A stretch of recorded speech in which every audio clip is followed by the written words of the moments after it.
Yo, welcome to another Triple T for Knife Makers podcast. Jerid and I had a big fight last week at Maker Camp, and I kicked him off the show. I'm just kidding. We're doing a little change up. We're doing a little swapsies. I've got the one and only Noah Bloomberg from Entiat River Forge and from the Hustle and Grind podcast as my co-host, and Jerid is on Hustle and Grind. So you guys will have to crisscross and listen to each episode to hear the full show. Welcome, Noah. How's it going?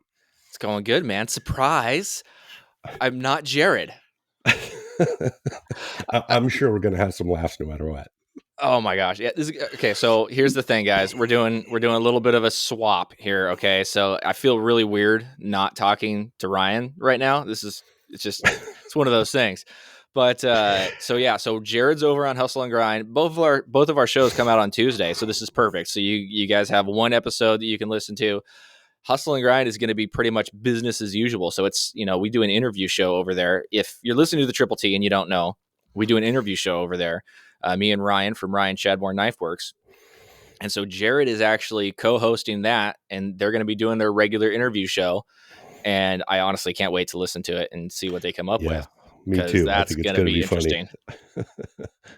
And they got a great interviewee that they're interviewing. So I won't give it away. I won't give it away. You got to go listen to find out, because I'm a little jealous, honestly, of Jerid, but whatever, it's fine. He can. We're gonna have some fun here. Don't worry.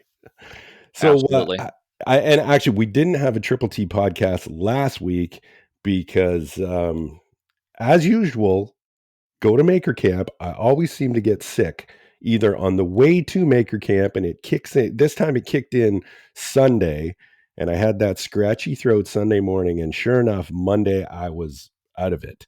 So there's no way we were recording Tuesday and then Jerid got sick and he was a day behind me. So, oh geez, we just couldn't. I still have, you can probably hear it in my voice. I'm still got the phlegmy chest. So we'll try to work through it. But no show last week. So Jerid and I didn't get to talk about Maker Camp between the two of us, but I'm sure I'll talk about a bit about my experience at Maker Camp in this episode. But Noah, what's new with you? What'd you do the last week? I was sick too. That's so random. It's going around. It's going around, man. Yeah, I was sick and it just kicked my ass, dude. It was just brutal. So all last weekend I was sick. I didn't get out into the shop. I got into the shop a little bit this week, and all I really did was just try to catch up on orders. But I made like barely any progress just because I was feeling so crappy and couldn't get focused. So it's been a bummer couple of weeks, man. I just haven't had enough shop time. It wasn't really a mistake, but I'm at that point now where my kids are of a certain age where we felt obligated to sign them up for sports. Oh yeah. I saw your post about soccer Saturday. Yeah. So we signed them up for soccer because that's, I don't know, maybe the easiest of, kids team sports. I don't know. At least you don't have to buy them a bunch of pads and stuff like you would for football. And they both really, really love soccer. They both play it at like recess at school and stuff like that. And so they're really into it. And so they wanted to play. And we're like, all right, well, if you do this, like this is going to be a commitment. You're going to have to go to every practice. You're going to have to, show up for your team. You're going to we're not missing any games. Like you're going to have to commit to this. Like you're going to have to be serious about it. And they're like, okay, let's do it. And so then, and now it's on me because now I have to be the one that, of course, rather practices, they're all for it. And me, I'm the one that's like, no, I really don't want to. But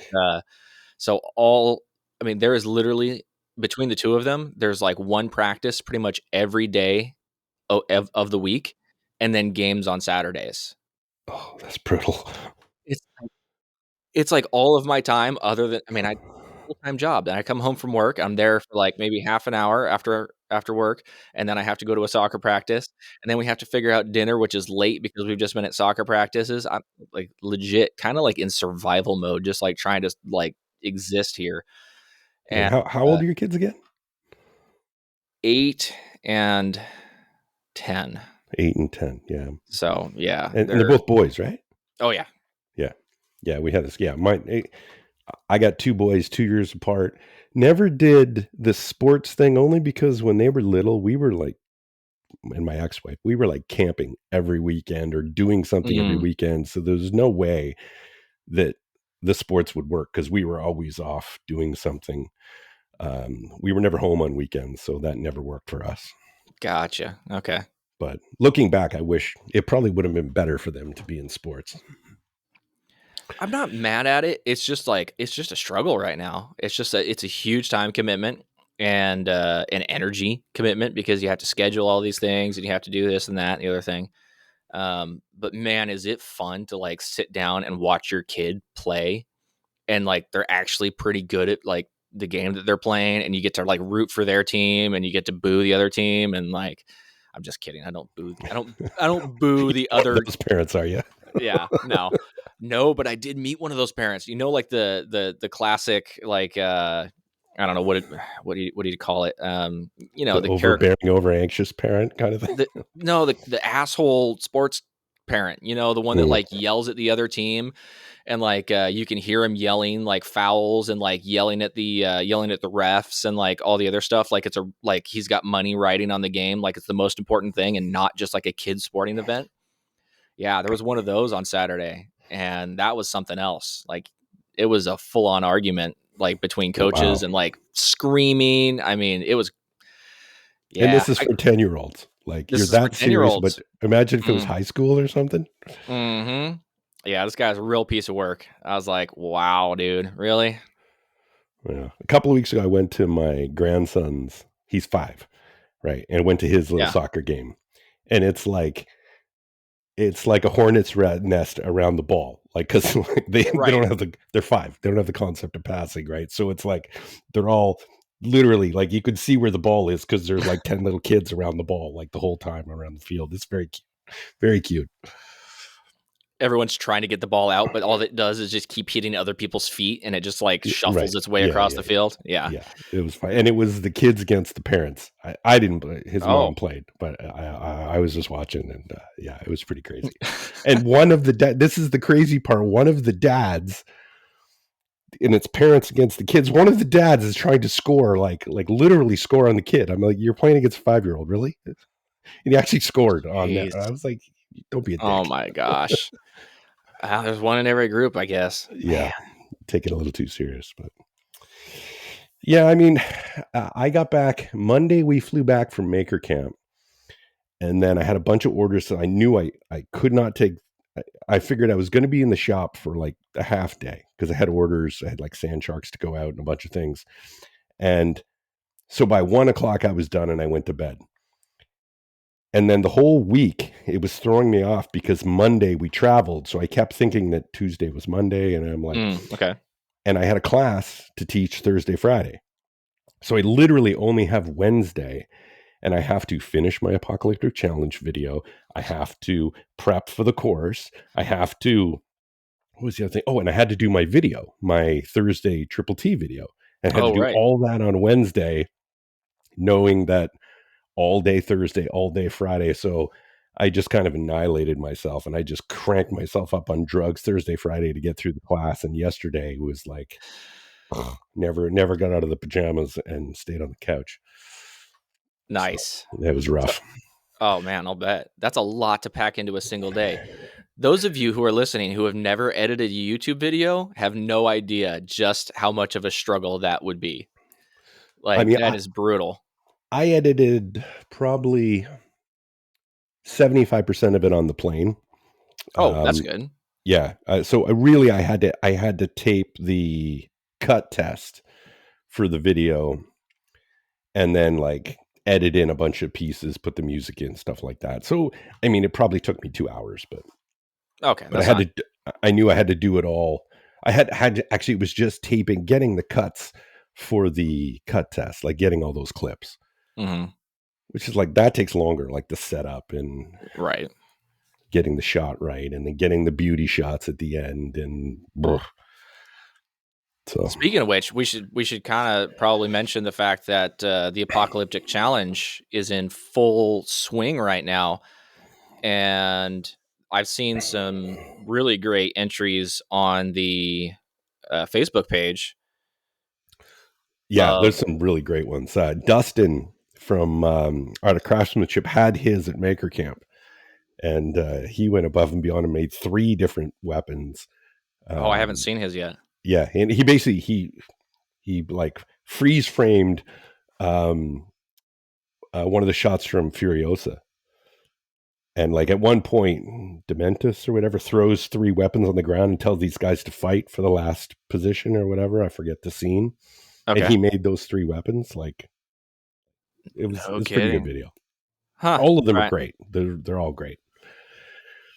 Well, I struggle with watching YouTube, so I haven't watched all of the entries, even though, you know, they came out a day ago. You'd think I'd have watched them all, but that's a lot of time. I haven't watched them all yet.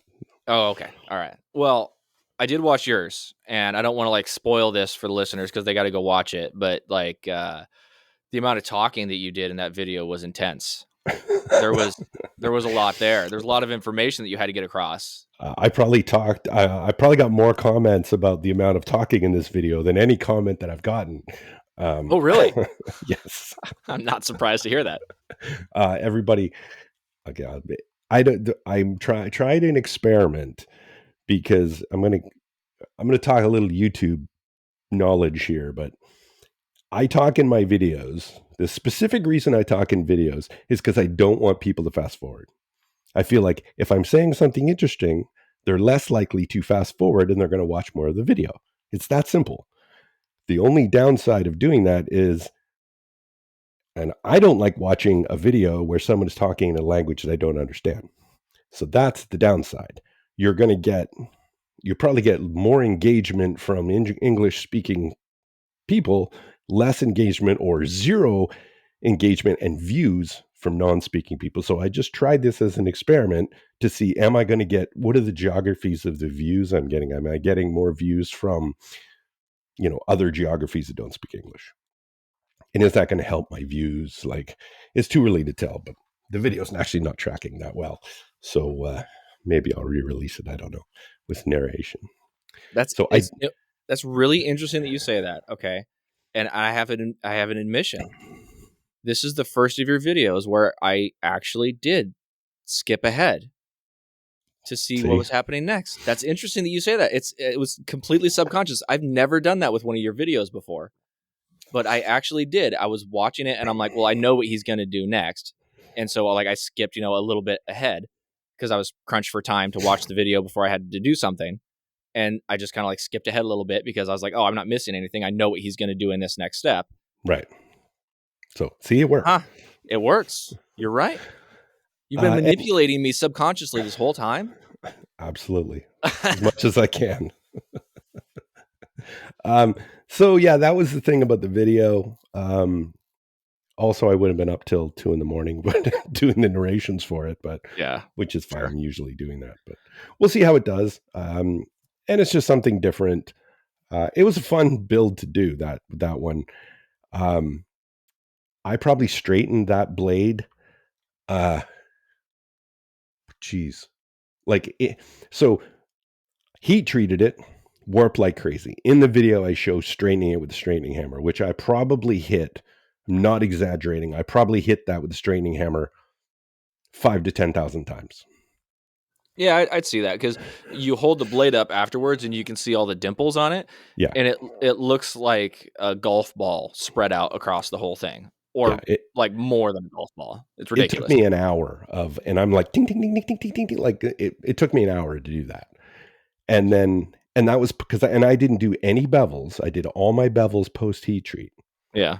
As soon as I did the bevels on one side, it warped, which I figured it would. I was hoping it was going to come back when I did them on the other side. That didn't happen. Oh. So then, and of course I can't use the straightening hammer anymore because I don't want to grind off more. So then I'm down to 3-point jig with a piece of angle iron. Luckily I've got the big oven, right? So I can just put it in the oven and probably did that 6 to 8 times. 6 to 8. Oh, and then the crazy thing is that when I was sanding it on one side, it was warping, and luckily it did come back from sanding the other side, like right at the tip, like the front 6 inches warped just ever so slightly, but it did come back. So lots of grief on that blade, but it came out So nice. are you saying you're never going to use leaf spring ever again? Is that what you mean?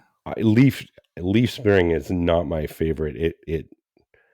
I do not understand these guys that like Eric Rivers, who was like hand hammering leaf spring, like Jeez. like the 1/2 inch leaf spring and hand hammering that out. I'm like, no, thank you.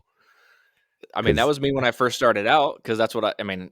I was like, I'm not making good knives. I'm just learning. So I'm going to use reclaimed steel rather than ruin good steel that I could buy, which looking back on it, that was probably not the best idea, because it sucks to hand hammer out leaf leaf springs. spring, ugh. Oh my gosh. It just sucks. Yeah, and with copper, you can't get it. The heat, the temperature you would normally get it to forge because you're trying to keep it under that, around that 1800. So you can't Yeah. like get it up to 2000, and where it moves really Right. well, you can't do that. So there's no way you'd be hand hammering this build. No. It And would you could see that in the video. You could see just how cold it was that you were pressing it out. And it was like, that's not moving very much. no, it wasn't at all.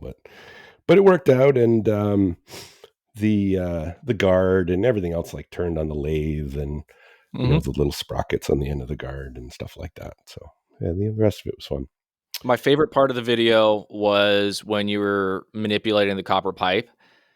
And I don't know why, but like my favorite part of the whole build was when you stuck the copper pipe into like the rolling mill, and it turned it from like this like janky, like nasty, just like all weird shaped, and it's like all nice and smooth just coming out of the rolling mill. That Yeah, was like, oh yes, yeah, that was that that was did help, nice. and I was kicking myself like, why didn't I do this earlier? Yeah, Because I was like yeah, I mean, whacking it on the anvil, which actually made it worse because of like the divots and stuff on the anvil. mhm. I should have, as soon as I spread it apart, I should have just sent it through the rolling mill, but I didn't even think of it. Yeah, But very yeah, cool, man. and someone else asked me like, or they were laughing at me like, I bet you hated spreading out that copper. I'm like, yeah, because 5 feet away from me is 25 feet of nicely rolled copper that I could have just cut. Uh, So, and then casting the skull for the pommel was fun too. it looked fun. Yeah. Yeah, which actually had my foundry kept kicking off early, so I didn't show it in the video because I was Okay. like too many hands. But I actually had the foundry on the floor in the driveway. I've got my oxy torch pointed into it. I've got it on, but I had to leave for some reason. As soon as I closed the lid, like it would kick off. I That's don't know, random. something like I think the thermocouple's gone or something like that. So I was like oxy torch in the crucible, plus it's on, just trying to get this thing melted in order to pour it. But finally got it done. Nice. Yeah, it turned out awesome, man. It figures you would be the person to come up with a challenge that's fully reclaimed steel and still do a copper mine. I was not surprised at all. I'm not the. I think someone didn't. Wait, did someone else do? No, a couple of people did Damascus. I don't think anyone else did copper. Yeah, there was some people who used some bandsaw blades for 15 and 20. Yeah, that was JP. Okay. Mhm. I need to find. I'm going to try and go on the Facebook group here real quick, because I need to shout out my favorite entry so far, which is someone forged a golf club. Did you see that? I did. In fact, I was. He sent me the picture, and I do want to talk about this one because I get the pictures of like all the entries, right? Right, right. And I got the picture. I'm looking at. I'm like, I don't get it. Like, because I see the piece of metal and I see the golf club. I'm like, what did he make? Yeah, And that was my reaction first too. I was really confused. And then I get, oh, he made the golf club. And then I thought, okay, that's really cool. Um, yeah, that one was way out of the box. I thought I liked that one. Well, and that's the thing, is like everybody's making these cool like Mad Max things with like Craig Sellinger. That's the guy that made the golf club, and he did it out of a railroad spike, I guess. Yeah, inspired by Fallout New Vegas, 9 iron. made from a broken lawn chair and a railroad spike. I mean, that's Just the fact that he made something else you would normally take apart to make something else. Like, exactly. Yeah, way outside the box. I freaking love it. That was super cool. I mean, don't get me wrong, like there's some amazing, craftsmanship in a lot of the other builds, but just like the balls to just like, I'm going to make a golf club. Like that's well done, sir. Well, the fact that you and I didn't realize that at first that it wasn't an actual golf club, Yeah. that's pretty cool. Yeah. And then we had a couple, James, I'm going to butcher his last name, Absith or whatever. I forget his last name, something like that. He actually did 3 different builds. He did one, he got done early, like weeks early. Oh, yeah. Okay, I saw that. The big axe. Mm-hmm. And then he did another one. I forget what his second one was. And then he submitted a third one, and that's the one he actually submitted. So I thought that was pretty funny too. But I haven't actually gone through. I respond to everyone, said, yeah, we got them. But in the next couple of days, I'll put those together, and all the participants and judges will start voting on the best viewer entry. Nice. And so do viewers get to vote on the viewer submissions? No. Those Viewers just vote on the YouTube channels. Right. Okay. And then all the YouTube channels, the judges, and actually, we've done it before. It just depends if they get a chance. But we even let the sponsors vote on the best viewer. Oh, cool. Well, that makes sense. They're the ones that put up the prizes for it. Yeah. Right. So that'll be pretty cool. But yeah, it was good. And if I was the only one to do Kumai, but if you didn't have Kumai yourself and you didn't want to make it, where would you go? Where would I go? Yeah. I definitely don't want to make Kumai. Well done to you for that whole thing, but I just buy mine from Baker Forge and Tool. Exactly. If you want the best Kumai out there, go check out the Coy and the boys at Baker Forge.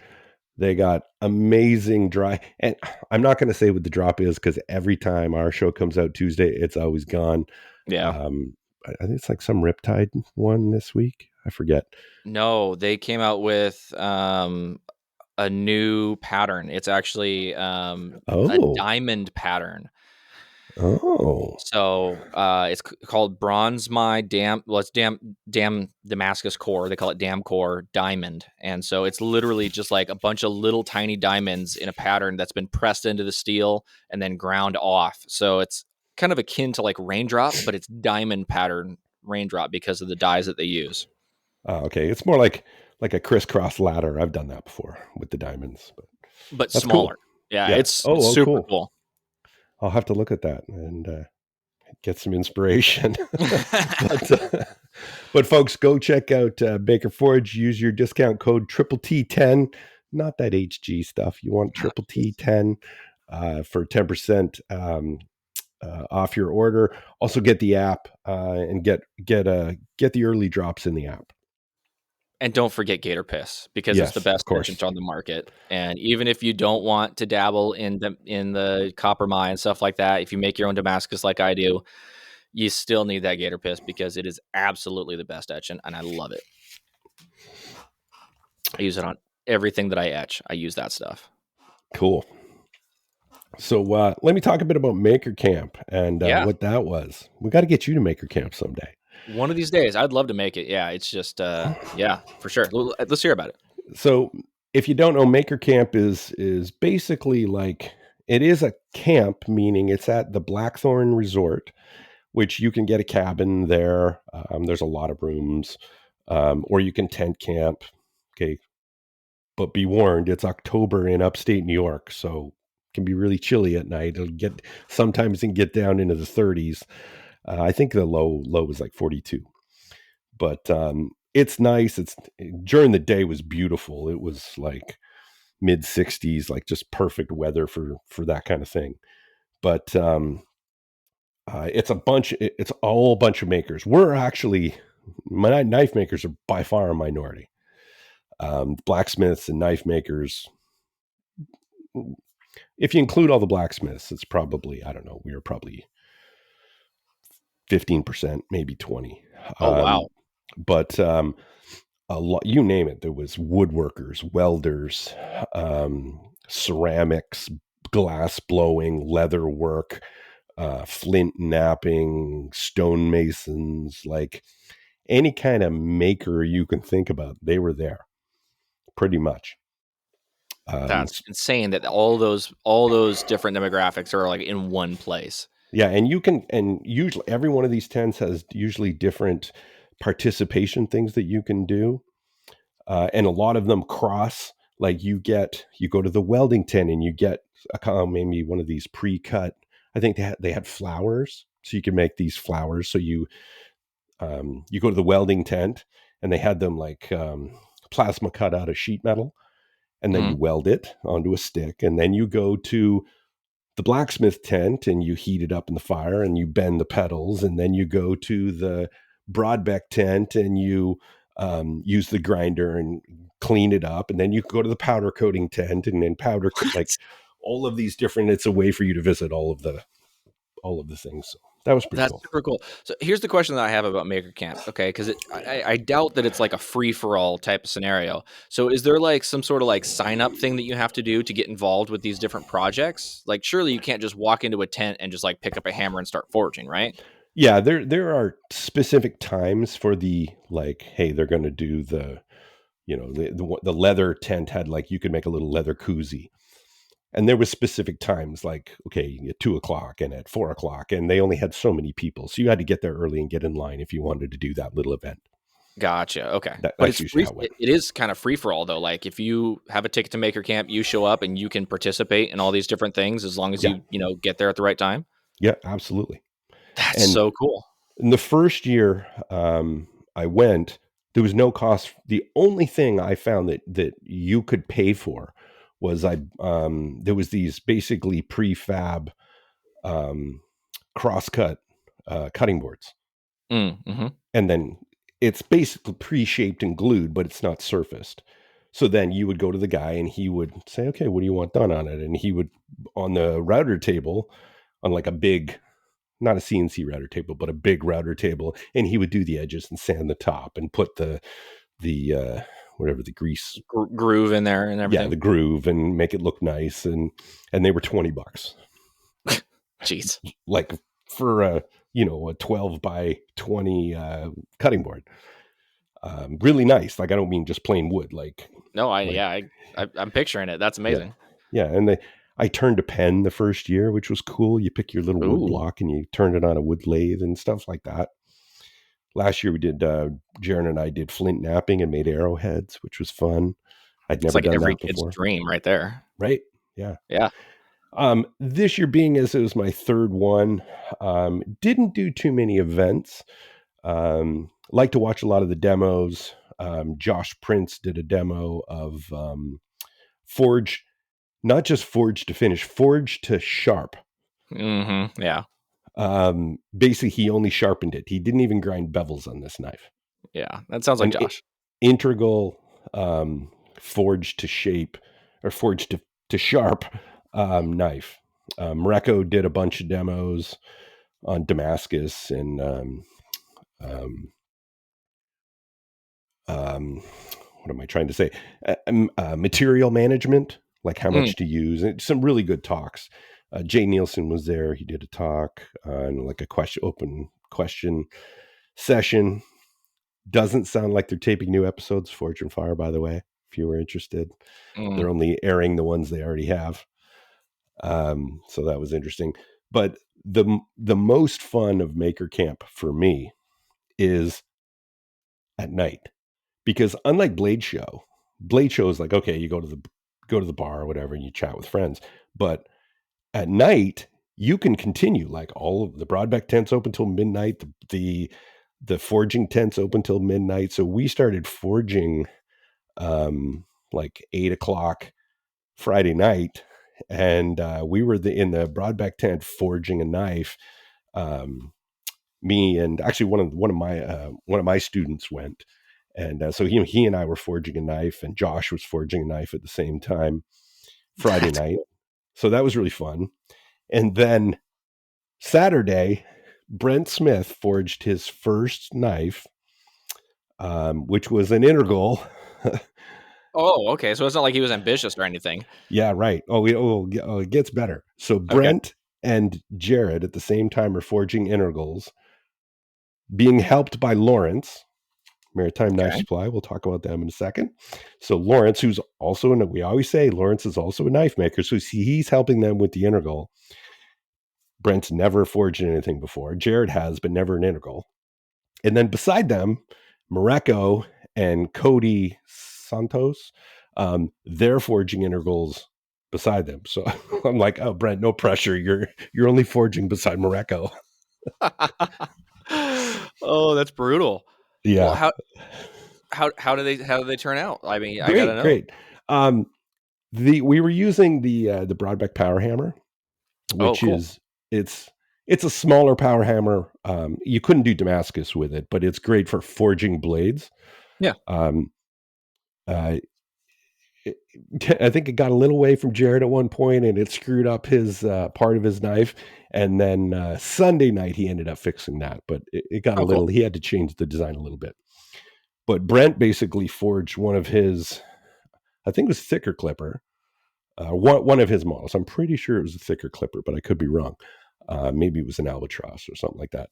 But forged one of those with like a big integral handle, so like a solid steel handle. Oh, so no handle material at all, just like a I full don't think so. integral Yeah, handle. it's a full handle. Nice. So yeah, it looks cool. So That's yeah, it awesome. was fun to watch those guys. I just sat there on a chair with a beer and watched watched them forge. It was fun, but definitely, like I said, I always say Lawrence he's a maker. He knows what makers want and need. So go check out Maritime Knife Supply for all your knife making needs, whether it's steel, abrasives, handle material, equipment, tools. They got it all. So go check out Maritime Knife Supply. Um, and I was bugging Lawrence. I'm like, come on, Lawrence, now that I'm into folders, when you going to start carrying folder equipment? And he said, yeah, it's on the way. No, of course it is. Well, So that'll be good. I just got to say, Lawrence helped me out when I was first learning how to do integrals, because, like you said, he knows how to forge integrals, and so he helped me out a little bit when I was first doing it. And the steel that I chose to learn how to forge an integral with was the hexagonal stock that he sells. That's what we were using. That's what everybody was using. It's it's such a great way to learn. I mean, because I've since made Damascus integrals and things like that, which the billet is whatever size you finish off the billet, before when you finish your pattern, that's what you forge your knife out of. And you kind of have to figure out how to manipulate it in order to make the pattern flow the way that you want it to. But when you're first learning how to do it, just having that hexagonal stock that just fits perfectly into a pair of bolt jaw tongs, and you can just keep everything lined up with the flats that are already on it, like, it is the way to go.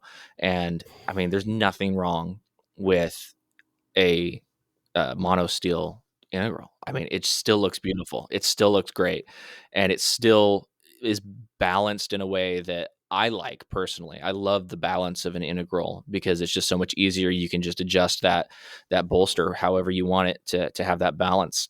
They're so comfortable. So I highly recommend that 1080 hex stock that he sells, and he sells it in different thicknesses too. So I mean, I think you can get it in like a 7/8 or like a 1 inch, or I'm not sure what all the thicknesses he has, but I think it's the 7/8 that I prefer. It's just the right amount of material. You don't have to thin out the bolster too much. It's not too heavy when you get your chunk, and yeah, really easy to manipulate. It's great to forge. So when we were there, Lawrence turned, I think it was the 1 inch. He took, I'm guessing, about a 1 inch by 2 inch long piece of hex stock and made an integral hatchet. I mean, it didn't have a bolster, right? But it Okay. was an integral handle and a hatchet head and like a spike tip. And he was like, could I do it? Yeah. And basically, it was pretty thin at the end, but it was pretty cool watching him. He worked on that thing all weekend. Nice. So full handle and a spike and a hatchet head out of a two Yeah, inch chunk of, wow. of 1 inch. I'm pretty sure it was 1 inch. Maybe it might have been 1 1/4. It Okay. seemed pretty big, maybe 1 inch. I don't know. But yeah, he did it. That's impressive. Yeah. Awesome. But Good stuff, man. yeah, Maker Camp was super fun. We stayed with Brian House and Sarah, got an Airbnb, so we stayed with them, and Brent and Liz, and Ryan from Gnome Hammer and his wife. Oh, cool. So all of us stayed there. In fact, we've went back. There's a hot tub at the house, so Sunday night we're like, it was raining, so we're like, screw this, we're gonna go back to the house at like 7 o'clock or 8 o'clock, and we jumped in the hot tub, and yeah, that was pretty fun. Awesome. But So the one thing that I hear about Maker Camp probably more often than anything else is this thing called a maker swap. yes, What was that like this year? How did that go? so I've had mixed results on the maker swap. I always put in a knife. The first year I brought an integral hunter, mono steel integral hunter, which, as you can imagine, is not that cheap of a knife. Sure. And I was, I I was less than enthused about what I got back, but it's just luck of the draw. And I'm sure whoever made it was, and I know who made it. I don't want to needle the person, but I'm sure they're really proud of it. And the second year, I got this nice painting. It's on I ended up giving it to my son, who loved it, but I haven't really got anything that I was like, wow, like this is really cool. This year I got something that I thought was amazing, and I'll show it to you. Hold on one second. All right. This is some really good radio content right now. So this year I got this axe. Whoa! This double bit axe, and check out the handle. Is that carved? Yes. So for the listener, it's actually CNC'd. Okay, so it is legitimately, it looks like a quilted pattern. Yeah. So engraved into the handle all the way down. Yeah. So in fact, that brings me to my my maker spotlight for this week, who is the who made this, and that's Birch Told Design Build. One, no spaces. Just check the podcast notes, and I think his name is Nicholas Birchtold, but he makes these, and he makes all kinds of stuff. He's a maker, and just so you can see pictures of this axe on his Instagram. Okay. So when I got this, I was like, well, that's the coolest thing ever. It'll never get used. This is going to stay on a shelf. But it's really cool. The handle is Paduk, however you say that wood. Yeah. Mm-hmm. So it's a nice red, and it's a double bit axe. Not that I chop anything down with an axe. Sure. So yeah. It's just bad. Maker swap was cool. That's super cool, man. And there's some really, like, some people go really overboard on some of the things they do for Maker Camp, to the point where, like, you're going to ship that to me, right? Because it's huge. It's not going in my suitcase, kind of thing. Geez. But okay, all right.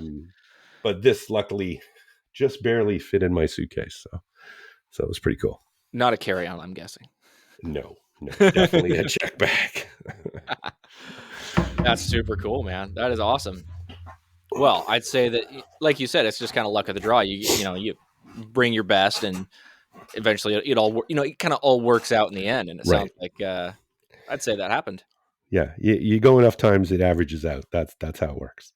Nice. But I think you just got to appreciate whatever you get, and sometimes it'll be something that you like, and if it isn't, gift it to a friend, that kind of thing. So. Well, and that's the thing about, what we do. It's all personal taste. We make what we like, and everybody else makes what they like, so it all, you just got to be able to just kind of appreciate where everybody's coming from, and keep in mind that everybody's making to their skill level, when they're putting into it's such a gigantic pool. I mean, there's all different skill levels that are going to be putting into that pool of, maker swap stuff. So you just got to keep that in mind. Yeah. Well, so you did your maker spotlight. I think I should probably just go ahead and go right into mine. One thing that you mentioned earlier is Jay Nielsen talking about Forged in Fire episodes. I started smithing because I was watching Forge and Fire in 2020 when I was laid off. Me too. You know, like there's a bunch of us out there. Like that's just why we started, you know, and for whatever reason it stuck. But my viewing of Forge and Fire has just kind of tapered off since then. I haven't really watched a whole lot of episodes. I haven't, you know, kept up on the new stuff because I haven't wanted to like buy seasons of it because I don't have cable or anything like that. But I recently kind of got back into watching it, and the boys love watching it. You know, they just really enjoy watching it, and they like, you know, just like anybody else, they try and, you know, say, oh, this guy's going to win at the end, or, you know, whatever else. So we're eating dinner the other night and watching this episode, and, you know, they introduced the contestants at the beginning, and I look up from what I was eating. I look up and I'm like, Andrew Slaughter from Trinity Forge was the second contestant. And I'm like, I talk to this guy all the time. You know, we send each other metal memes and stuff, you know, like that's super cool that he's on. I had no idea because I don't keep up with, you know, Forge and Fire anymore. I didn't even know he was on an episode of Forge and Fire. Sorry, Andrew, if you're listening. I didn't know. And then the next thing I know, I look up, Ira walks out. Ira Housework is up right after him, and I'm like, Ira! And my wife's like, are you going to yell out the next contestant too? I'm like, what? I'm like, well, maybe. I kind of know. I mean, I kind of know that guy, but I've never talked to him before. But like, I mean, I know who he is.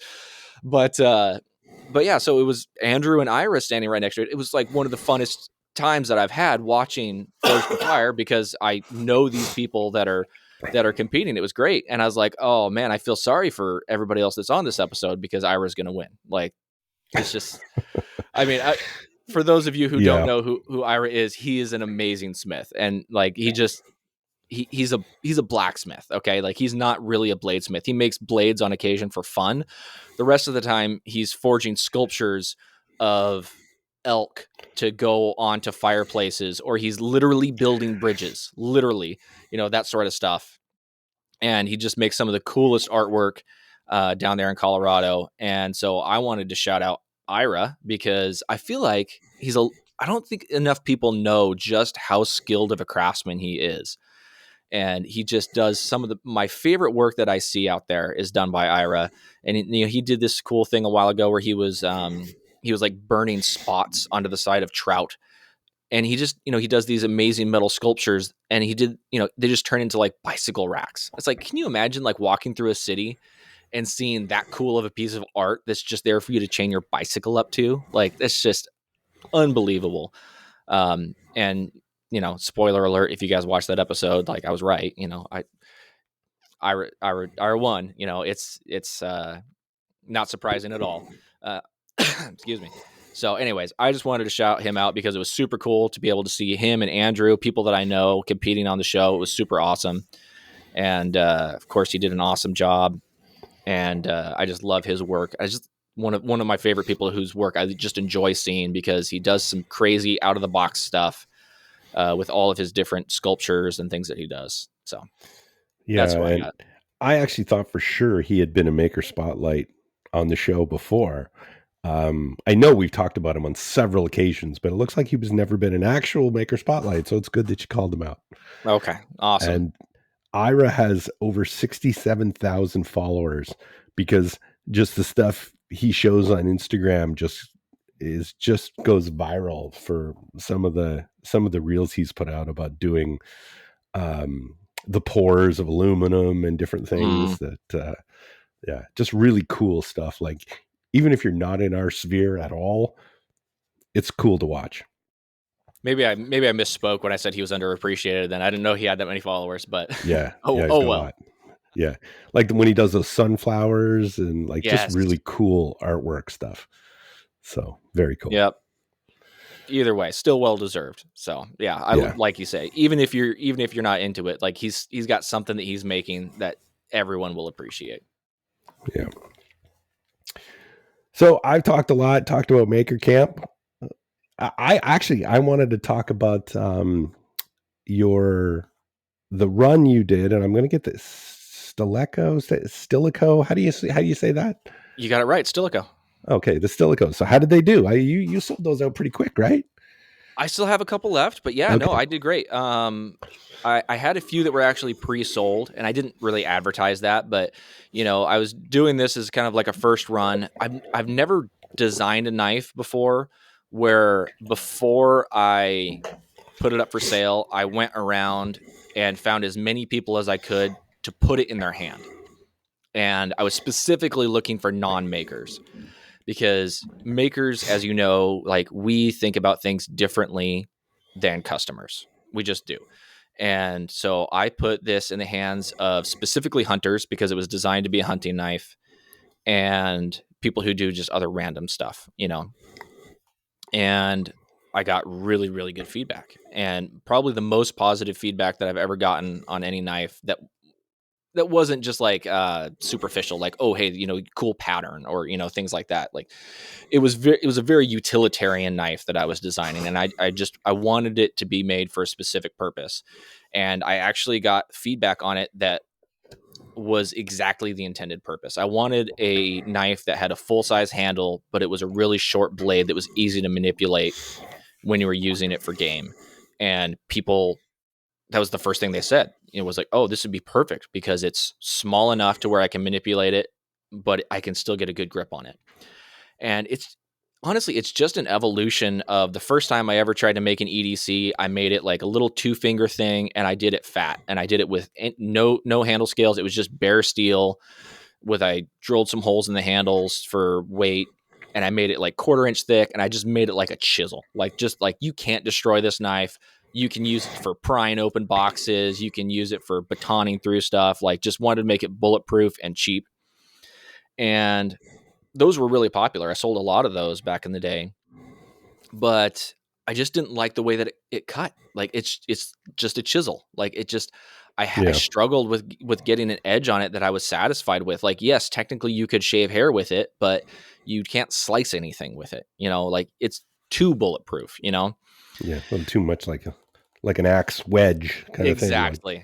Yeah. So the next iteration, I did some handle scales that had the exposed tang all the way around, and because I like that design, I think it looks cool, but in the end I was dissatisfied with how imprecise it was, because the whole point of it is to be able to make these things quickly so that I can sell them for a low price and just get knives in people's hands.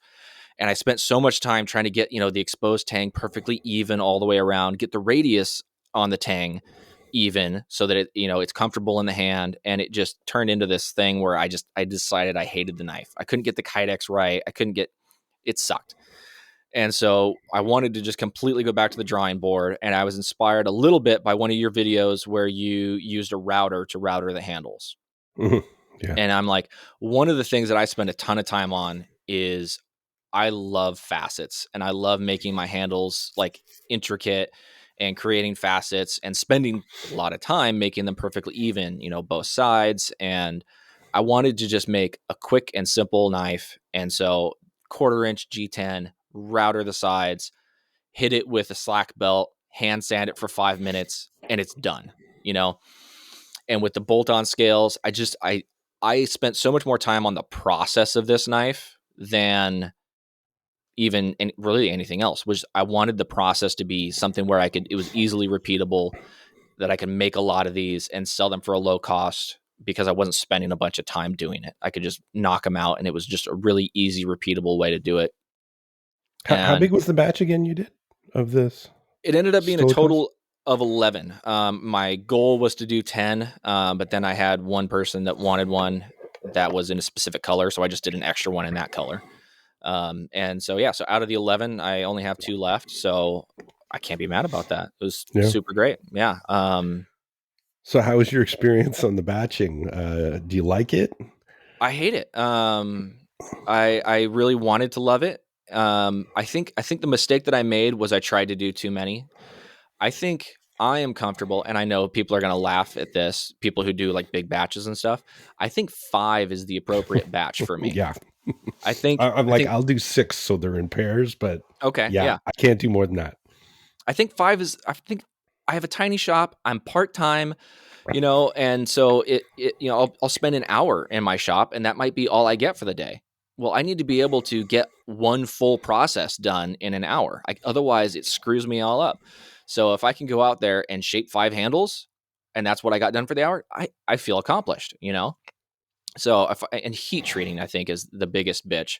I think heat treating 5 blades at a time is like perfect. I think 5 at a time is great, especially when you're talking about stainless, where you have to have either cooled plates or swap out plates or whatever it is that you have to do. I think 5 is ideal for a small shop, for me to being part-time. And so that's what I'm going to do in the future.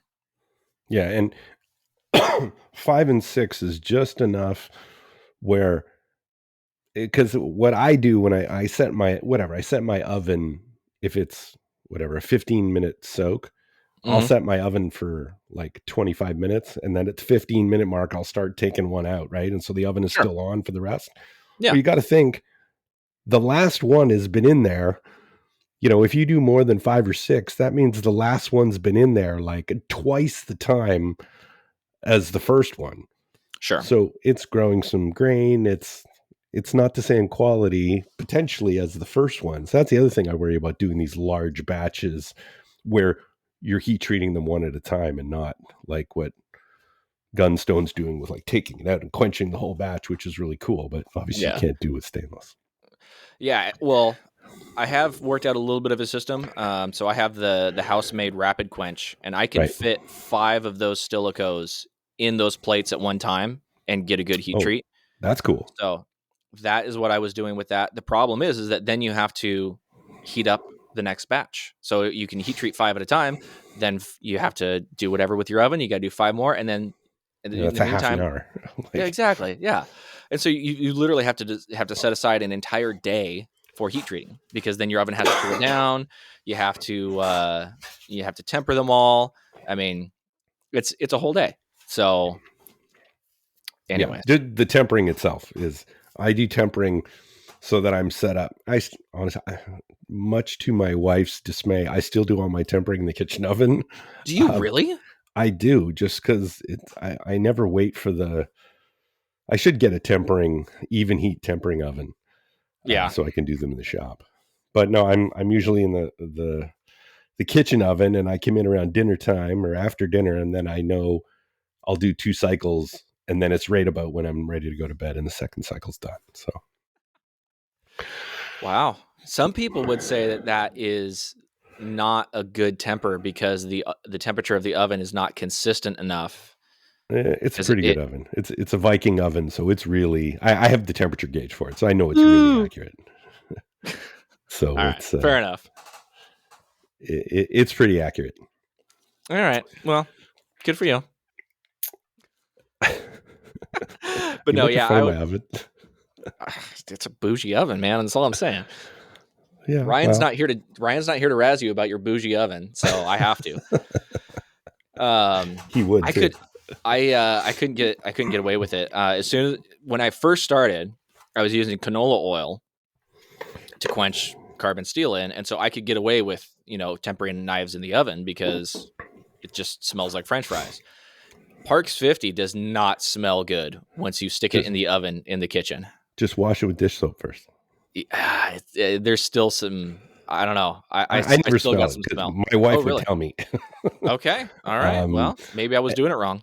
Yeah, I find if you wash them with dish soap, then you don't smell anything. And if she's not home, I'll just do it without washing. Honey, I hope you're not listening. It's fine.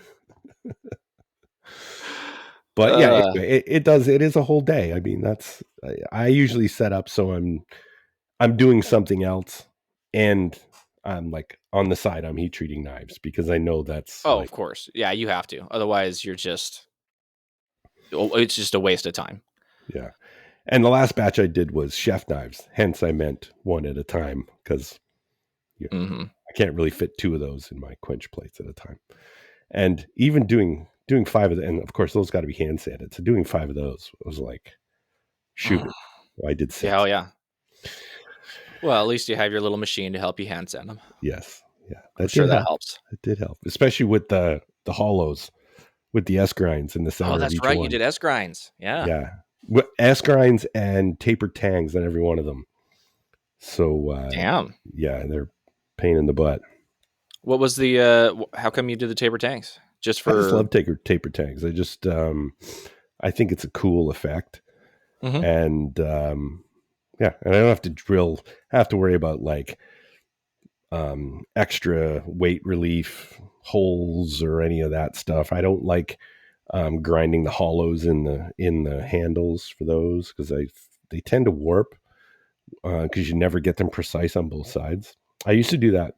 I used to have students do that for a class because a lot of times, you teach class and the knives never get properly annealed because you don't have that much time. Sure. They can barely get their 2 pinholes. Drilling more holes for weight reduction is not in the card. So I used to have them grind the hollow in the handle, and inevitably the handle would warp. Well, I just do mine post heat treat. Yeah, and now that's what I do them. Oh, you mean grind the hollows post heat treat? Yeah. Now I just have them use carbide bits, and we just drill them pre-heat treat with all the weight reduction with carbide bits. So gotcha. No issues. Right. I learned how to do taper tangs early on due to poor material management because I was learning. So my tangs would always just inevitably end up thinner towards the end because I hadn't learned exactly, how much material I would need when I was forging. And so they would just end up with a taper tang whether I wanted them to or not. And so all of my early knives have taper tangs, and that was just it was on purpose. Cool. No, it was on purpose. Oh yeah, absolutely, of course. All of my early knives just looked that cool because they had taper tangs. No, I love the look of the taper tang. I think it just looks cool, especially on a chef knife, and makes it nice and balances the weight out nicely. Oh, for sure. Yeah. Nice. So, I got one other topic, but hey, have you got a fun game for us to play? Did you bring something over from Hustle and Grind? I did, yeah. So if the listeners aren't familiar with the Hustle and Grind, when I came on the show, we decided we needed to get the listeners a little engaged, have a little bit of fun. And so we came up with a number of different random little games to play. I used to listen to a lot of radio growing up, and so all the like little radio game shows were always like really interesting to me. So we came up with this one called Fake News. I think everybody's familiar with the term by this point, but the way the game is played is I take 3 just random news stories, things that people send me. All these are listener submissions, and I have 2 real ones and 1 that is just fake facade. It is satire. It is fake news. And normally I have a couple people here, but right now it's just Denis and you listeners at home. Wow, all the pressure's on me. You got a lot of pressure on you.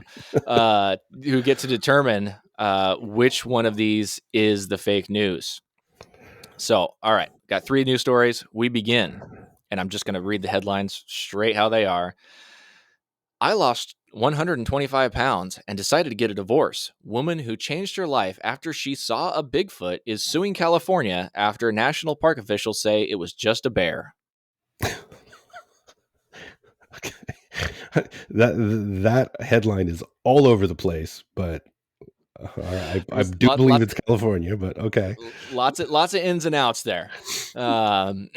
We can go back if we have to.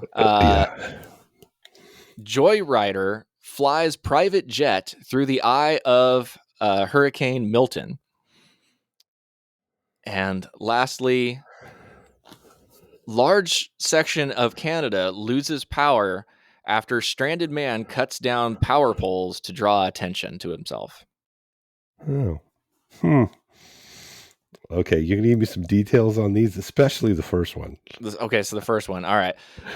So I don't even know how to describe this one. I don't even know where to go with this. Bigfoot and then loses 125 pounds and gets divorced.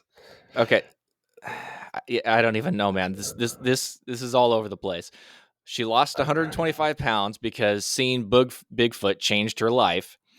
And now she is suing the California Fish and Game or whatever because they claimed that it was just a bear, and she's convinced that it was actually Bigfoot, and that's what changed her life. That one's so out there that it could be fake news. It could be. I don't know. I think you put that one in there because it was California, just for me. Did I? Would I do that? I don't know. And then, the next one's pretty self-explanatory. Somebody just decided to fly a private jet through the eye of a hurricane, as one does. So here, I believe that was while it was in Florida. So I think that kind of explains that one a little bit.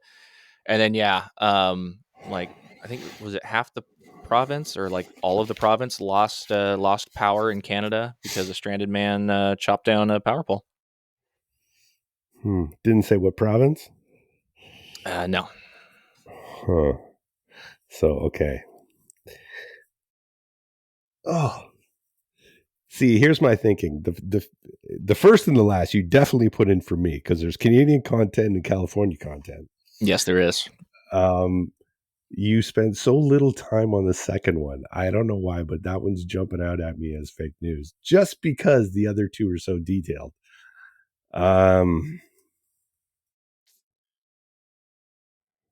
It probably is very feasible that someone would chop down one pole in like Manitoba and half the province would lose power. Oh, here we go. Northern Saskatchewan. Yeah, same thing. No, there's 12 people that live there. I mean, now I'm going to get hate mail from all the. I'm from Saskatoon, eh? There's a lot of us up here, man. I'm going to go with the middle one as being fake news, even though it's completely plausible. I think you seeded that one. It just sounds too. All right. Final answer. Private jet flying through the eye of a hurricane, huh? Well, I mean, I don't know if I did that to myself, but well done. That was absolutely the fake one. I knew it. The first one was too ridiculous to be fake. Honestly, I don't think a satire writer could write a headline that's that unhinged. I was going to be really impressed if that one was the fake one because like someone put a lot of work into it. I think the Canada losing power, I believe that's referred to as the Northeast blackout of 2003. Nobody here in America has heard of it because it's Canada, and I mean, who cares? Like you said, it affected 12 people probably. Right. But apparently it was a big thing. But yeah, this guy got stranded and had no idea where to go. So he just chopped down a power pole, and they legit it took them days to figure out where the outage was coming from. But eventually they found the guy and he was saved. They didn't actually press charges against him, which I thought was kind of impressive. Canada being, filled with nice people. I just Googled it. What do you think the population of Saskatchewan is? The whole population, I don't even know which province that is or where it is. It's the one in the middle. The one in the middle? It's like the prairies. Okay. All right. The snow-covered tundra. I'm going to go with a total population of 37,000. Oh, come on. You're a little off, but you're not way off. But as of April 1st, 2024, the population of Saskatchewan is 1.2 million. Okay. All right. It's actually bigger than I thought. But that's bigger than I thought. I was a little rude in my guess, but that's fine. Yeah. It's like the whole, okay. I guess the population of the metropolitan area in where I live, basically. Right. Yeah. But I mean, to put it in perspective, the population of Canada is roughly the size of the population of New York City. The whole population of Canada? Yeah. Of one city? The population of Canada, the entire country, is roughly equal to the population of greater New York City. Good Lord.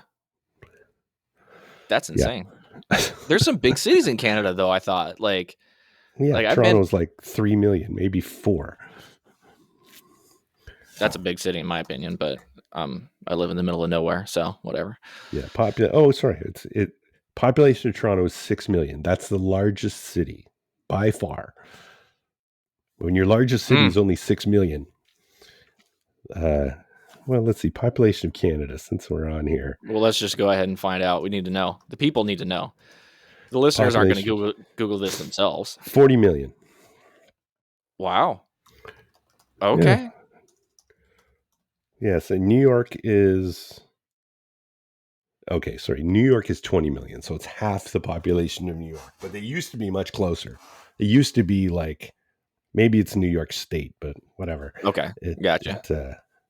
Considering the size of the country. Well, it's huge. Yeah, that is pretty significant. Yeah. Huh. Well, okay, enough dumb stats about population.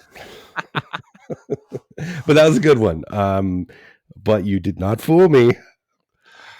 I'm impressed. I mean, you're right. I did leave a little bit out there. I didn't have much to go on because half the time when I get these, it's literally just a meme that's like a facade of like a news headline.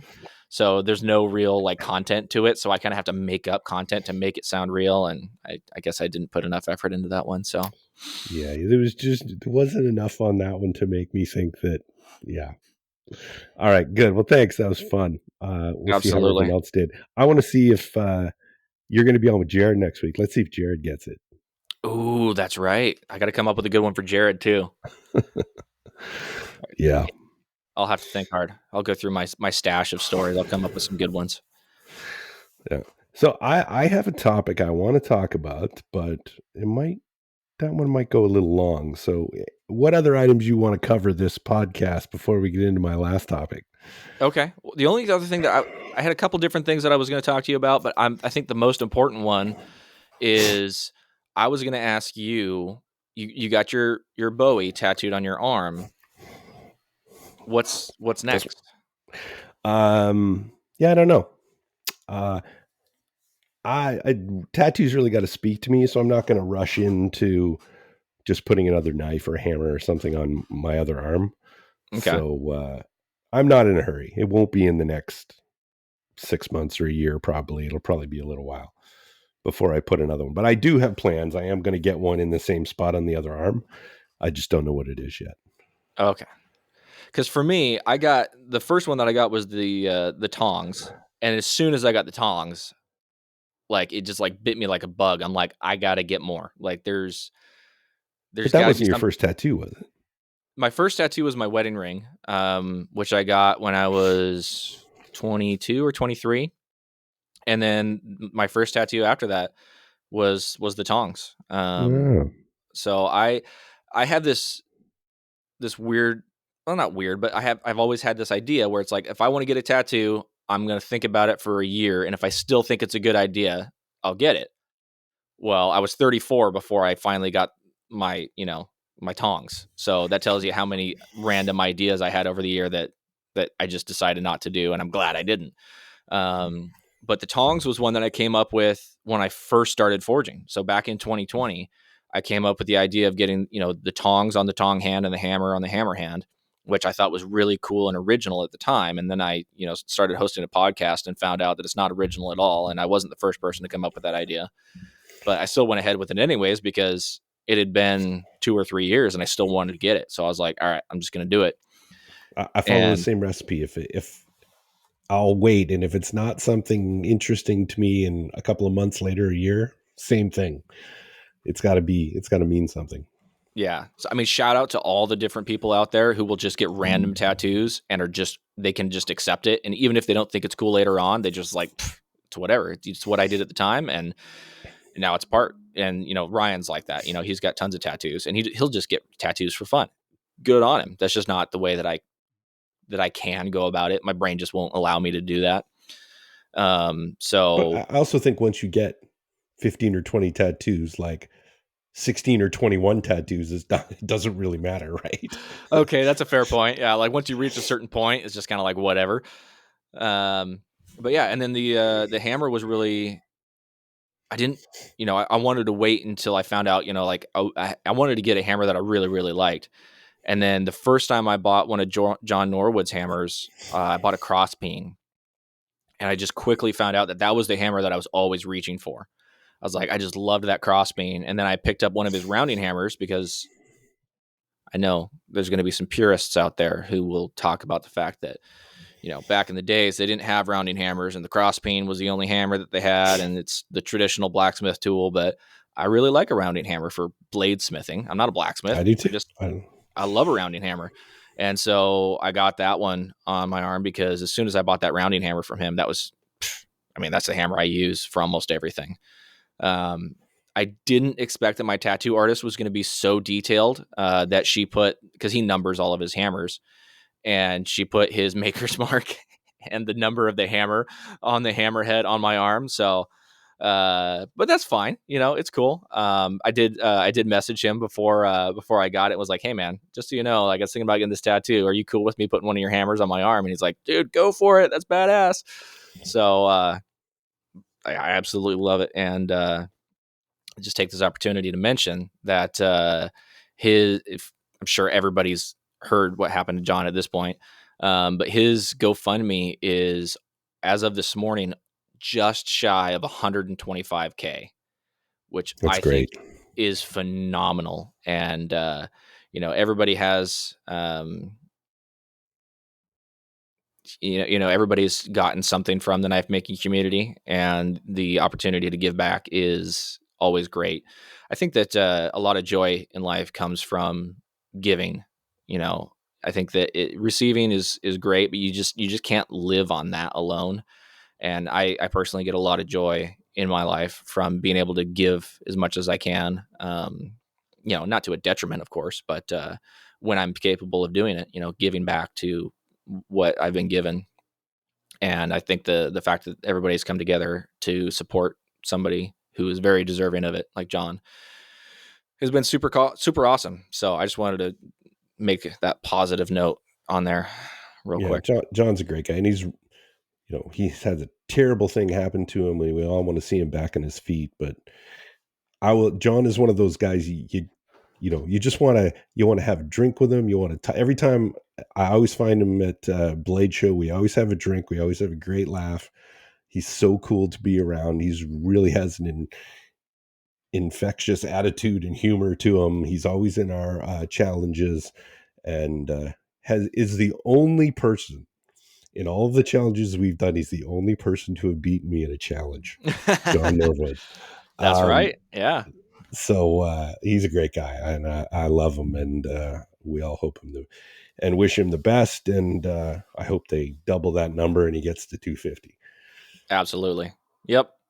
So that being said, there is still opportunity. You guys can still get on that GoFundMe.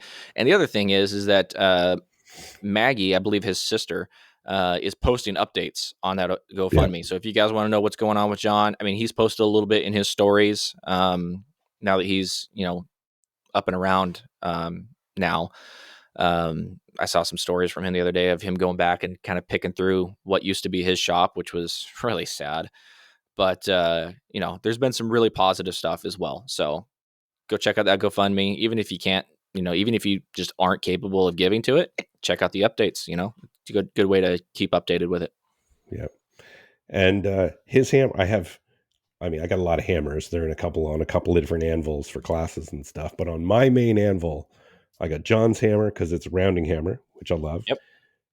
My go-to hammer is the Two Basterds Fat Peen hammer, which is the one I forged with at Maker Camp, and also what Brent and Lawrence and Jerid were doing the triple peen, and wow. Jerid's got a picture of like the three. It was Masaru, my student that was there. Him and Jerid and me, we are all forging with the Two Basterds straight peen hammer. So if you need a hammer, go check out Two Basterds. You can also pick up the Vaquero, which is sold through Maritime Knife Supply, which is the Two Basterds exclusive hammer for Maritime Knife Supply.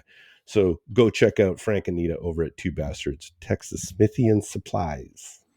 Absolutely. And if you guys want to know anything more about those guys, we actually had him on the show over on Hustle and Grind. So you can go back and listen to that interview and hear a little bit about kind of where he came from and how he got into hammer making. And I would be remiss if I didn't say because Jerid's not here to say this. Ain't it grand to have a fat peen in your hand? That's right. Jerid's going to be so happy to hear that. Just for you, Jerid. I said it. Just for you. Oh, all So right. what was this topic you wanted to talk about? Do we have time? Yeah, we got time. Okay. I don't think maybe it's not going to be all that long, but and I don't want this to come off. First of all, I don't want this to come off like elitist or anything like that. This is just an observation. So maybe this is just a hot take, but Ooh, hot takes. I like it. so I want to talk about complacency. And, you know, to me, and I'm pretty sure you're the same way, like good enough is never enough. Like I'm never going to stop at, yeah, that's, of course, there's some point when, yeah, I'm working on one project and, this is at my skill level. Okay. And maybe I'm trying to push the edge of my skill level, but on the next build, I'm going to try to make it better and better and better. And if you're not pushing yourself to improve, you're just pumping out the same stuff over and over. And I'm not going to name names, but there are some makers that I keep seeing, like, maybe it's the same mistake on a blade, maybe it's just the same blade over and over. And I look at it and it's like, how come you're not pushing yourself? And I'm not talking about the guys that are doing batches of 50. Of course, they're trying to pump out the same blade. I'm talking about the guys doing customs or one-offs or something like that. And I don't know, what's your take on this? Like, I look at that, I'm like, you saw that mistake, right? Like, how come you didn't fix that? Sure. So I have a couple of different observations about that. Number one is I think that I agree. There's always room for improvement, and I think that it's difficult for makers who are by themselves to maybe get blind to mistakes like that. Like, I don't know what mistakes you're specifically talking about, but I mean, I'm sure that there are things that I do on every blade that I could do better, but there's nobody there to tell me, you know? So I would encourage people to, seek out some sort of education. I think is always the number one, try and find somebody that you can learn from who can point out little simple mistakes that you can fix easily. And I think that, in-person learning, or there's a number of really great makers who have online classes. I'm thinking about Jason Knight, Nick Rossi has a good one. There's also a number of different people who have Patreon pages that you can subscribe to their Patreon and get hands-on assistance, just one-on-one talking, where you can, hey, I'm having this issue, or, do like a quick video and say, hey, critique this for me and tell me what I could do better. And because you're paying them, you're on their Patreon, they're going to take that time to help make you better. And I think that's always a great way to go. As far as your observation about people pumping out the same stuff, that can be a hole that you get in from custom orders. And I know that because I got into it. The simple handle design that I have started doing with my Stilico is a result of me trying to get out of my own box. I came up with this handle design that was based off of a Jason Knight handle design because I took his Forge series early on. And I started doing these facets with it. And I basically have made this same handle on every knife that I've made for the last 2 or 3 years. And I'm like, I just want to do something different. But when you try and sell a customer, you're like, hey, we could do this handle design, or we could do this handle design. And they're like, no, I want it like this one that you made. And as soon as That's you a have a good point. customer saying, no, I want this exact knife. And you're like, well, I don't make the exact same knife over and over again, but sure, we can make it similar, but what if we did this? No, I want it just like this. And so you end up like in this hole where you end up having to make the same thing over and over again because that's what the customer wants, because that's what they've seen you do. And if you're part-time like me, you don't really have a whole lot of time to do experimenting and be able to show off different styles that you can do to make people want other things than what they've already seen you do for orders. And that's where selective uploading comes in. And there are a couple makers out there who do this really, really well. The two people that come to my mind immediately are Jordan from JB Blades and Colton Arias, Barbell Blacksmith. Those two guys do not post all of the work that they do. And I know this because they have told me. They post things that they liked making so that they can inspire their customers to order the things that they like doing. So that's one way that you can get out of that hole. I had no idea. Jordan makes a bunch of full tang stuff. I've never seen a full tang knife from him because he doesn't post it because he doesn't want to make it. But that's what he gets, stuck in this, he gets stuck in this order thing. So you can adjust your social media presence. You can adjust your website to making things that are a little more outside the box if that's what you want to do. So you don't end up in that hole of just making the same thing over and over again. That's some really good points. And about what to make. In fact, I get the number one thing I get asked for is that stupid copper Damascus katana. So I've heard. I'm really, really sick of it. But even though I've only ever made one, but I'm just the thought of it and the fact that I'm about to start on 2 more next week. Yeah. But yeah, most of that question wasn't necessarily around designs. Maybe I didn't articulate it well. I'm more meaning the fit and finish and the mistakes in a knife and that kind of thing. But you're right. Totally about the guys that are having to do custom orders and they have to deal with what people want. And that's just a fact if you're taking customs. Yeah. So, but just something was kind of mulling around and, I think the mention of, I think show your knives to as many people who are going to give you a good critique, and not just blow smoke up your ass. Oh yeah, for sure. And the masters, Mike Fagnino, my master smith, he's funny because he'll and ask Jerid because this Michael drop his glasses down and look at you, over his glass, and he's looking at your knife and he's gonna and he literally said to Jerid, "Well, do you want me to give it to you or do you want me to kiss your ass?" and you gotta meet Mike and know Mike, and the way he said it was funny, but as in you're about to get it if he really gives it to you. And but he's gonna make it real. He's gonna give you good feedback. So's Questenberry and these guys. You tell them you want to critique, that's what you need to do. Yeah. And don't ask for, hey, what do you think of my knife? Who was it that I think if Fader was saying that Bob Kramer would say if he ever saw something on a knife he didn't like, he'd go, "Oh, that's interesting." It was now every time I hear that I remember that part of if Bob Kramer sees something in a knife, he's going, "Oh, that's interesting. I'm going to use that in the future when someone hits me." And I'm like, "Oh, that's interesting." If they didn't ask me to critique it, I mean, but right. I have something similar that I've used in the past in many different scenarios, not just specific to knife making. Is I'll refer to something as unique. Yes, that's unique. Yeah. And I have a solid rule. Unless someone asks me to critique a knife, I'm only going to tell you, I might mention some minor things like, hey, you could have done this and stuff like that. But I'm not, someone just hands me a knife, I'm not going to start ripping it apart. Oh, of course not. No.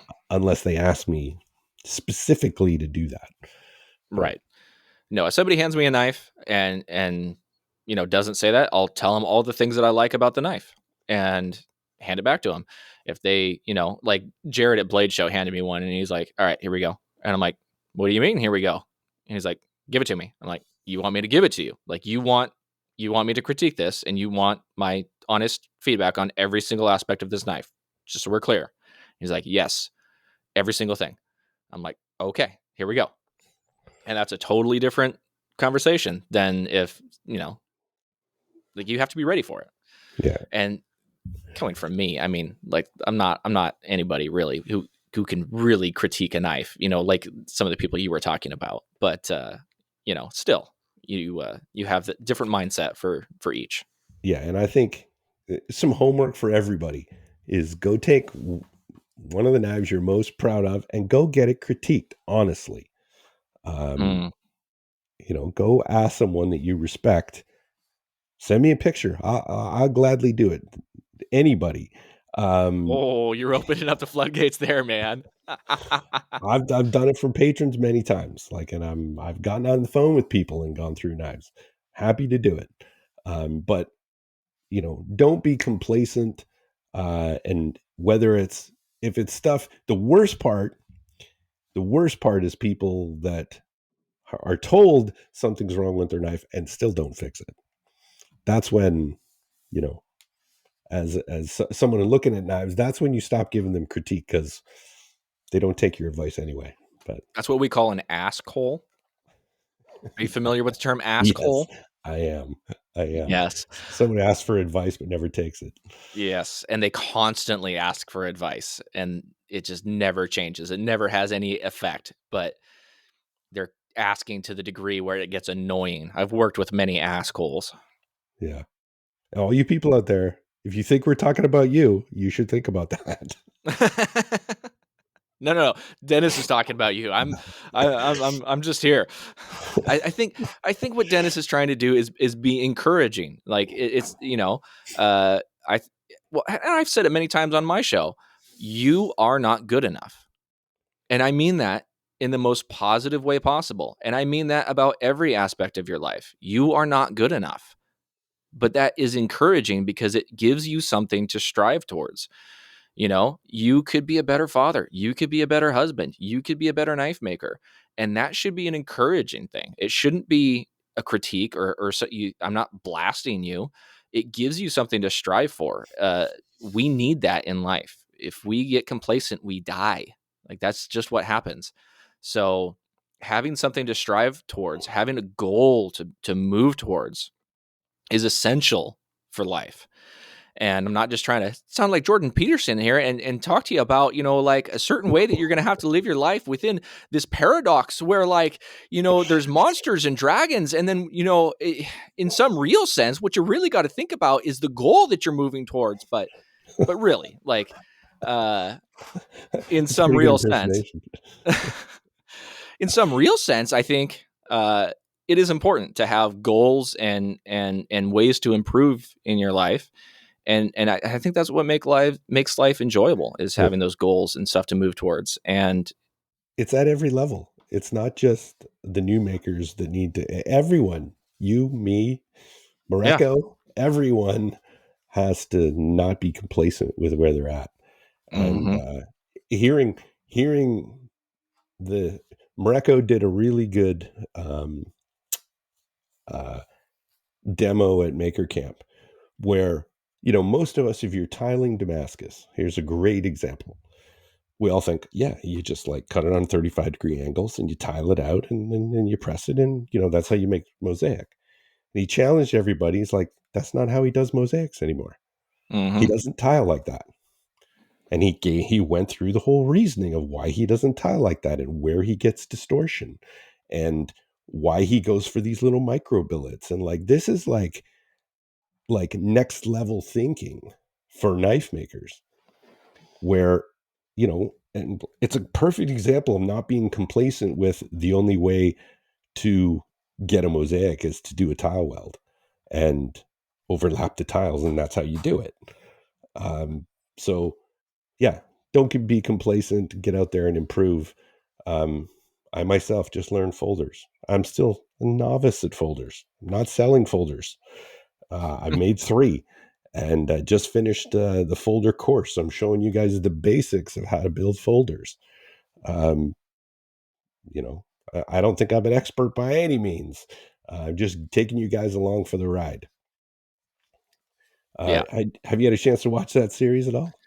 Yes. And as somebody who does not aspire to build folders at all, it was actually still a really interesting watch. The size of some of the holes that you're drilling and threading was just like, what the fuck, man? Like that gave me the most angst before I took the course, because tapping holes let's face it, tapping holes is a pain in the ass. Tapping holes that are like number 2 56 tap That's Hmm. scary. Yeah. But But yeah, once you they get over your fear, it's actually really easy.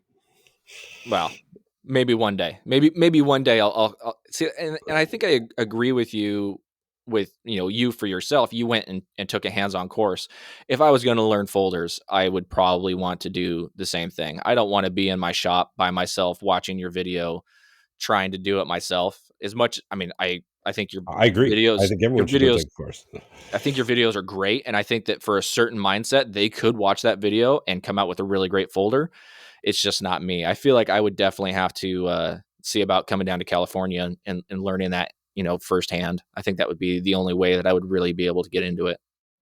Yeah, and it just I think it having that person over your shoulder going, oh no, don't do that. Like, don't do this. Like, I even made mistakes. Like, from when I took the course to the second time, I tried to drill through 2 layers. I thought I was being a smartass, and I was going to tap 2 layers of titanium instead of just doing one at a time. Broke the tap as soon as I tried it. Oh, Um, so little things like that, and just having Mike over my shoulder going, and he's pretty funny. He's like, "What are you doing here? Like, come on, don't do that." Like, he's funny. Or did you take that to the disc grinder? I'm like, no. He's like, "Well, get over there." Um, so good stuff. And then I was happy. I screwed something up when I took the course. I ground too much off of the lock face on the blade, oh no. which means you got to redo the whole lock liner. Yeah. Like, it's like a day's work almost. Um, and then you got to redo both liners because they got to match, and that never happens if you were to do them separately, right? Yeah. Um, Okay. and then Mike said, "Oh, okay, well, here's how we fix that." And I would never have thought of peening, basically like using the straightening hammer to lengthen the lock bar. Right. I remember you had that in your video, didn't I you? did it in the video. Yeah. Because I thought that was so interesting. Like, hey, if you screw up a little bit, here's how you fix it. Like, those are the gems you take away from a course. Yeah. That, it's the old.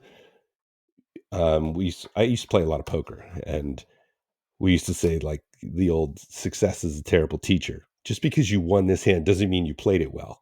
It just means you got Hmm. lucky. So if something works the first time and you think it's easy, and then something goes wrong, that's where you really face the challenge. I have faced that in knife making many times. Yeah. Honestly, you try something the first time and it works out, and then the next time it might not go so smooth, and that's when you have to learn all those little workarounds. When you're working by yourself, you just have to figure it out and come up with solutions yourself. Yeah. So Yep. it's been fun. I love doing folders. I think they're, I definitely will be doing some more folders. I probably will have a really high end folder at Blade Show next year, like a Nice. couple high end Damascus ones. Hmm. I'm never going to be doing these things in batches. Like, they're just, I think there's so much effort that goes into one folder, doing them in a batch and selling them for what, $400 or $500. Like, there's just so much time into them Right. that, like, way more compared to like any other kind of knife. And I don't think you would see it.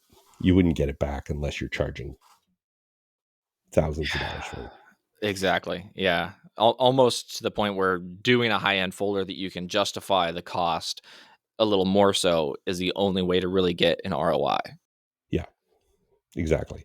Because, the process is exactly the same, but now you're going to up the materials you're going to use. I've got some mammoth tusk. I've got some high end Damascus. Like, that's same process, but high end materials to push the value up of that knife. Yeah. So Or like some what do they call it? The titanium Damascus type stuff. yeah, I heard from I had one of my viewers actually ask me, one of my previous students asked me. He said, "Hey, the trademark or patent has expired on Damascus. Are you going to make it?" I was like, Oh, Man, stainless Damascus is hard enough. I can't imagine how hard titanium Damascus is to make." I can't either. That would be nuts, especially, and it's for me anyways. It's kind of similar to copper Damascus. It's like, well, I could just go over to Oh, I can't remember the name of that place that sells the titanium Damascus. What is it? Oh, Shoot, titanium. whatever. Yeah, I don't know. I don't know anybody that sells it. Oh my gosh, it's gonna drive me nuts. I used to buy my steel from them back before I learned about Lawrence. Like Jance or something? No. The only ones I know of are Alpha and Jance, USA Knife Maker. Yeah, I don't remember. Yeah, it's fine. Whatever. Yeah, it's But tough anyway, to make. And I know Alex Steele just did a video on making Damascus, and I think he was successful, but I think you'd have to do the same process, like the canister fed with an inert gas like argon or even nitrogen, fed with a gas, which is I don't another know. thing. I got to try the stainless Damascus again. When are you getting back into that? Probably pretty soon. Probably in the next month, I'm going to give it a shot. I'll just pick a day. That's the thing. Like, it's like two to $300 a shot to do it just in the material cost, the argon plus the cost of all that steel. Because CPM 154 is not cheap. Right. And then doing a billet that's like 3 inches tall to get like less than a third, probably a quarter of that in final steel, just because there's so much cutoffs, there's so much grinding. Like you basically have to grind that perfectly clean on every side at Mm-hmm. every weld. So it'll be Yeah. random. It'll be Yeah, I was talking with Morocco, and he was telling me about a billet that he had forged with a friend of his, and his name escapes me. I'm sorry. it's probably Um, Will Brigham. it was Will Brigham, yeah, I think. And he told me the total cost of the billet, and it was some unbelievable number. And I Yeah, mean, it it's was, probably over $1,000 oh, easily. it was well over that. Yeah, It was ridiculous. I mean, it was a pretty intricate billet, of course. It wasn't just like a straight stack, but it was unbelievable. Like just the amount of cost that you have just in materials and waste and, like you say, gas and everything. Like it all adds up. It's crazy. The place I was thinking of was Alpha Knife Supply. it is Alpha. Yeah, okay, I know Yeah, I've seen it. yeah. Yeah, They sell some titanium Damascus. They also have some pretty cool videos on Instagram of them when they color it and stuff like that. yeah, So yeah. It's cool stuff. Someday. someday do I your liners out of that. Yeah. I mean, my next one I'll probably be doing an oil treatment on the titanium to turn it black. Mm-hmm.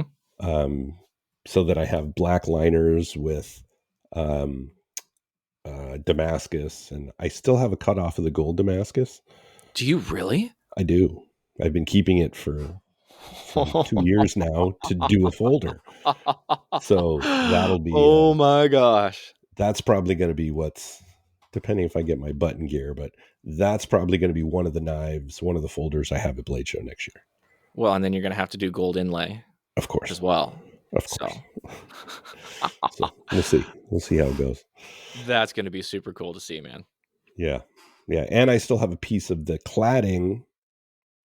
So like I had to cut off a piece of the cladding for the gold because it was only like a 6-inch long billet, like Mm-hmm. layering the gold. So I have the actual Damascus that the Oh, cladding separate. So those will be the bolsters.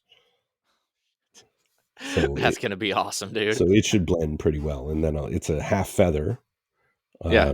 And then I'll do the gold inlay on the bolster, like the trim inlay on the bolster. Anyway, Okay. Well, hurry up and get these copper Damascus that's katanas done. yeah, Get that out of the way so you can make that because I'm excited to see that. yeah.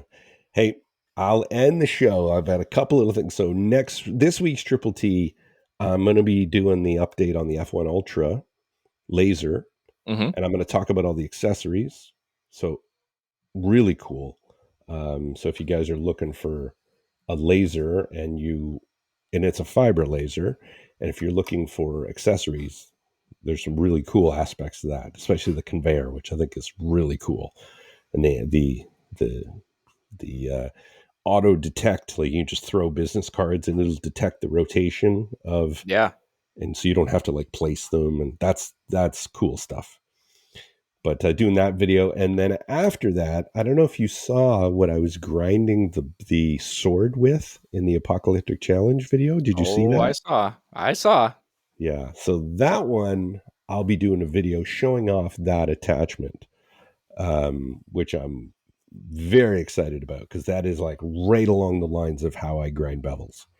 So I spoke to the maker of that jig. It's probably going on 2 months ago now. I just haven't shown it until now. So stay tuned for that. If you guys are having problems with bevels, you're going to want to see that video. So I think And since you're bringing it up, I'm just going to go ahead and I would like to take some credit here. I don't know if it's actually due, but I'm going to pretend that it is and say that the grinding jig that he's talking about is entirely known in the United States because of me. I'm just going to go ahead and take that credit entirely.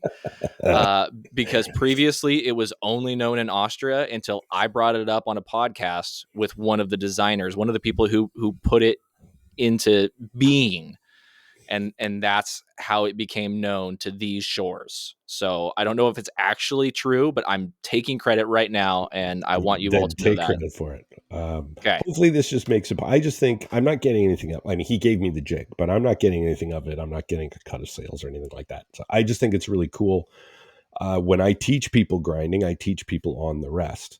And this is just mimics that and makes it just dead simple. And you don't have to clamp your blade in a jig, which I have never liked. Yep. So I just love this thing. And it's really cool. So stay tuned for that video. The reason I've been waiting and holding off on this video is I really want him to get a US distributor. So And stay tuned. all right, fair enough. Or a North American distributor, I should say. Aha. So I don't know what's happening behind the scenes. I don't know how that deal's going. Hopefully that comes through before my video because I'd love to give folks a link to go and buy it. So it doesn't aggravate them. Like, how do I get it? I'm going to get a million messages. How do I buy this thing? You can't buy it from me. So hopefully in a couple of weeks, they'll get that figured out and there'll be links on how to buy that. And I think a lot of people are going to want it because like even batch work, I'm going to be doing sand tigers on those things. Like it's Oh yeah. amazing. So Yeah, it's such a great tool, and it's so it's simple. It's leverage is all it is, and yeah, it's a finger saver. It's more precise. It's all the things that you need. yeah. I won't say it's idiot proof, but because there's No, I some don't. There's special no kind such of thing. idiots, but No such um, thing, man. but it's pretty cool. So stay tuned. I know we're dropping a big, uh, a big cliffhanger here, but stay tuned. You'll see the video in a couple of weeks. Awesome, man. Well, hey, thank you so much for having me on the show, man. This is a lot of fun. Yeah, And we got one more sponsor I haven't mentioned. Uh, oh, my bad. when I had students in the shop finishing their blades, the final step, put some pelican paste on those knife handles and on the blades. So if you want wax, you want those handles and blades to look really spiffy, it's great on Damascus. Get yourself some pelican paste, hard wax, soft wax, pelican oil, pelican salve, and hand soap. So definitely check those out. I like the hard wax on the blades because then you take a heat gun and it kind of soaks into the pores. The soft wax is great on handles. And then you got the oil if you want it really viscous or not unviscous. No, the opposite of viscous, whatever that means. Um, that word is always defies my brain. But go check them out. Use the discount code T10. Get yourself some Pelican paste. I Noah, fully agree. it has been a pleasure having you on the show. I'm excited to hear the feedback. And folks, yes, Jerid's coming back eventually. He'll be back next week with Ryan on the Triple T. Sorry, no, with Noah on the Triple T podcast. And I will be with Ryan on Hustle and Grind. And I got to find out who we're interviewing because I'm going to have to do some homework. It'll be good. So appreciate you listeners. We're changing it up on you, trying to keep things fresh and new, and hope you guys enjoy it. So Yeah. Yeah, Jerid better watch out. I might pull you over here all the time. I didn't harass you nearly as much as he does. So I mean, there's that. No, you didn't bust my balls like he usually does. So I'm sure he's going to be saying some insane things about Maker Camp and all the, how loud I snore and all that shit on Hustle and Grind. So can't wait to hear it. Cool.